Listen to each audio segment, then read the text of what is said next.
TDP జాతీయ ప్రధాన కార్యదర్శి నారా లోకేష్ యువగలం పాదయాత్ర రెండో రోజు శనివారం ఉదయం 8:30 ప్రారంభమైంది. కుప్పం పిఎస్ మెడికల్ కాలేజ్ నుంచి యాత్రను ప్రారంభించారు. ఇవాళ గుడుపల్లె మండలం బెగ్గిపల్లె గ్రామస్తులతో లోకేష్ సమావేశం కానున్నారు. మధ్యాహ్నం కనుమల దొడ్డిలో భోజన విరామం తీసుకొని పార్టీ నేతలతో సమావేశమవుతారు. పలమనేరు కుప్పం హైవే పక్కన ఈ రాత్రి బస చేస్తారు. మొదటి రోజు 8.5 కిలోమీటర్లు నడిచారు. రెండో రోజు శనివారం శాంతిపురం మండలంలో 9.7 కిలోమీటర్ల మేర పాదయాత్ర సాగుతోంది. లోకేష్ పాదయాత్రకు స్థానిక ప్రభుత్వ డిగ్రీ కాలేజీ విద్యార్థులు సంఘీభావం ప్రకటించారు. నారా లోకేష్ ని కలిసిన ప్రభుత్వ డిగ్రీ కళాశాల విద్యార్థులు స్కాలర్షిప్స్ అందడం లేదని, విద్యా దీవెన వసతి దీవెన అంటున్నారు తప్ప మాకు డబ్బులు రావడం లేదని ఫిర్యాదు చేశారు.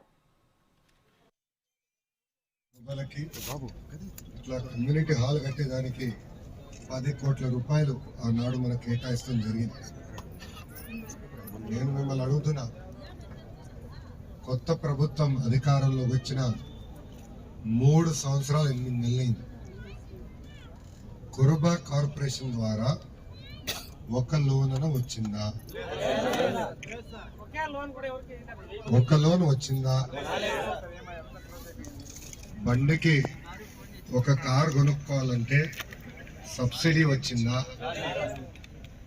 అసలు కురుబా కార్పొరేషన్ చైర్పర్సన్ ఏం చేస్తున్నారో మీకు కనీసం తెలుసా? 3 సంవత్సరాలు 8 నెలలుగా మన కమ్యూనిటీ హాల్ పనులు ఆగిపోయినాయి. ఇటు పక్కన కురుబల్ ఆగిపోయింది, అటు పక్కన వాల్మీకి